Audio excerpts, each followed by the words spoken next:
হলো আজকে কিন্তু আরও একটা সুন্দর ব্লাউজের ডিজাইন নিয়ে চলে এসেছি। একদম সিম্পলের মধ্যে হবে। দেখো এটা কিন্তু একটা হলুদ রং, তো ফোনের কালারটা কেমন একটা এসেছে বলে ভালো করে বোঝা যাচ্ছে না।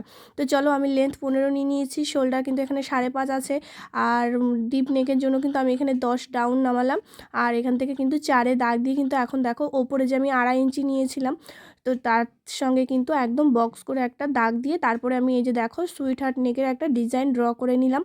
তো তোমরা এভাবে কিন্তু ডিজাইনটা কেটে নিতে পারো, ঠিক একই মাপ রেখে, কোনো সমস্যা হবে না। তো চলো আমি কিন্তু সবসময় শোল্ডার আমি 5.5 রাখি ডিপ নেকের জন্য। তো এই যে দেখো আমার কিন্তু গলাটা কাটিং করা হয়ে গেছে, তো এই লেসটা কিন্তু বসাবো। চলো একদম রেডি করে তোমাদেরকে দেখাই কতটা সুন্দর হয়েছে। তো এই যে দেখো কালারটাও কতটা সুন্দর, একদম হলুদ রঙটা এরপরে ঠিকঠাক এসছে, তখন আমার ক্যামেরার রঙটা ঠিকঠাক আসেনি। তো চলো হাতেও দিয়েছি লেসটা, পিঠে দিয়েছি, আর সামনে একটা বম্বে কাট আছে। আর এটার কিন্তু দেখো আমি তোমাদেরকে দেখাই, আমি কিন্তু ইন্টারলক করে পুরো সেলাইটা করেছি, আর কিভাবে করেছি এটার ভিডিও তোমাদের সাথে আমি শেয়ার করব। তো ভিডিওটা আমি রেডি করেছি। আর এই যে ব্লাউজটা কেমন হয়েছে আমাকে কিন্তু অবশ্যই জানিও, ভালো লাগলে লাইক কমেন্ট শেয়ার করে আমার পাশে থেকো। চলো টাটা বাই বাই, দেখা হচ্ছে অন্য একটা ভিডিওতে।